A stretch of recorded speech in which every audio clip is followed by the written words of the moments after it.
नमस्कार, हैप्पीनेस यात्रा में आपका स्वागत है। आज हम आए हैं अहमदाबाद के साबरमती आश्रम में।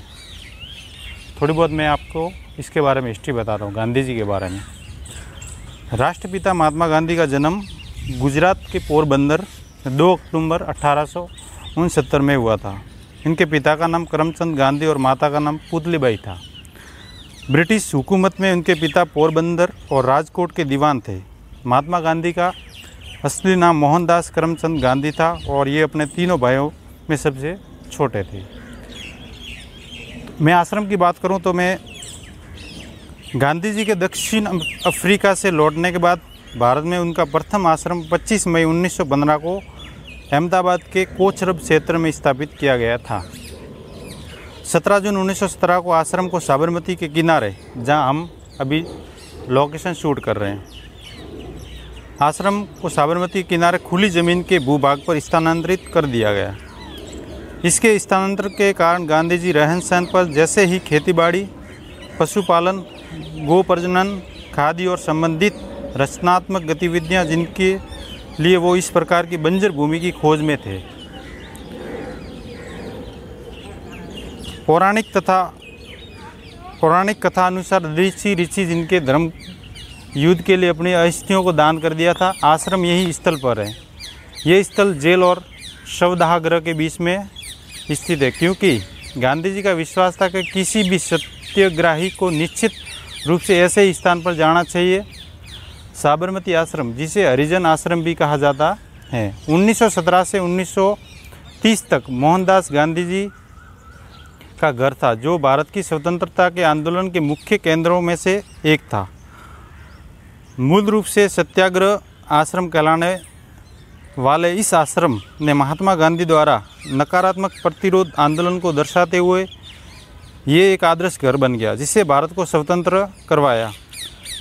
इसका नाम साबरमती आश्रम रखा गया, क्योंकि साबरमती नदी स्थित है, जो आप देख सकते हैं। साबरमती नदी यहाँ से आप लोकेशन देख सकते हैं। इसका निर्माण दोहरे मिशन द्वारा एक ऐसे संस्थान के रूप में करवाया जो सत्य की खोज जारी रखें और अहिंसा को समर्पित कार्यकर्ताओं के ऐसे समूह जो भारत को स्वतंत्रता दिलवाने सके और ऐसे के लिए साथ लाने वाले मंच का कार्य कर सके। आश्रम में रहते हुए गांधी जी ने एक ऐसी पाठशाला बनाई जो मानव श्रम, कृषि, साक्षरता को केंद्रित करते हुए उन्होंने आत्मनिर्भरता की ओर अग्रसर कर सके।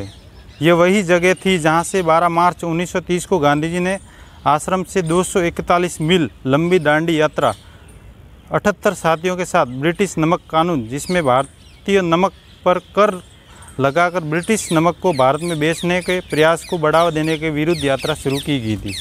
इस बहुसंख्यक जागरूकता ने ब्रिटिश जेलों को 60,000 स्वतंत्रता सेनानियों से भर दिया था। बाद में सरकार ने उनकी संपत्ति जब्त कर ली। गांधी जी ने उनकी सहानुभूति स्वरूप सरकार को आश्रम जब्त करने के लिए कहा, फिर भी सरकार ने इसके लिए बाध्य नहीं किया। अब तक 22 जुलाई 1933 को आश्रम छोड़ने का निर्णय लिया गया, जो बाद में कई स्वतंत्रता सेनानियों की नज़रबंदी के स्थल का प्रतीक बन गया। तब कुछ स्थानीय लोगों ने इसे संग्रहित करने का निर्णय लिया। 12 मार्च 1930 को उन्होंने गांधी जी में तब तक न लौटने की शपथ ली जब तक भारत स्वतंत्रता नहीं हो जाता। यद्यपि ऐसा 15 अगस्त 1947 को हुआ, जब भारत को एक स्वतंत्र देश घोषित किया गया। गांधी जी की हत्या जनवरी 1948 में कर दी गई और यहाँ कभी वापस नहीं आए। धन्यवाद। हाँ फ्रेंड्स, ये है रसोई घर गांधी जी का, आप देख सकते हैं।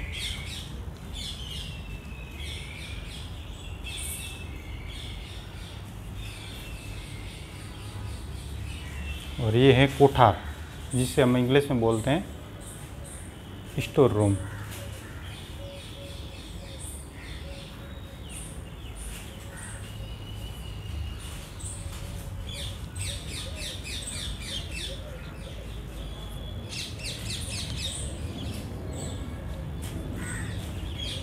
हृदय कुंज, यह स्थान वर्षों तक महात्मा गांधी और स्मृति कस्तूरबा गांधी निवास स्थान रहा है।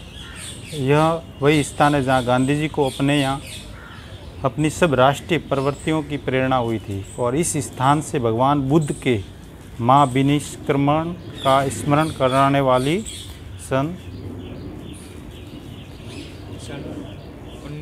1930 को जग प्रसिद्ध दांडी यात्रा आरंभ हुई थी।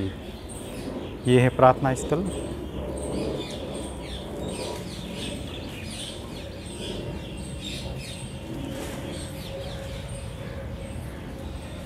आप देख सकते हैं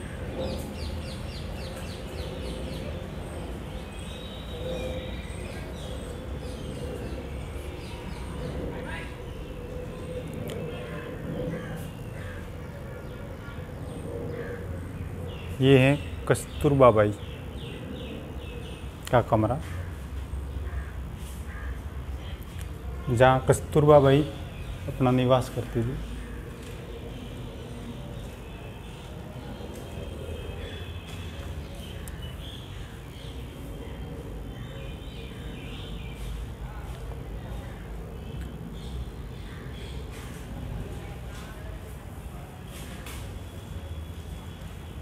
बाजू में विदेशी जी आवे ना, विदेश से वरना रूम है।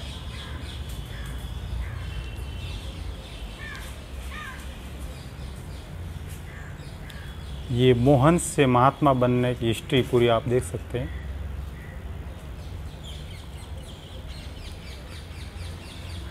और ये कमरा है मेहमानों के लिए, गेस्ट रूम।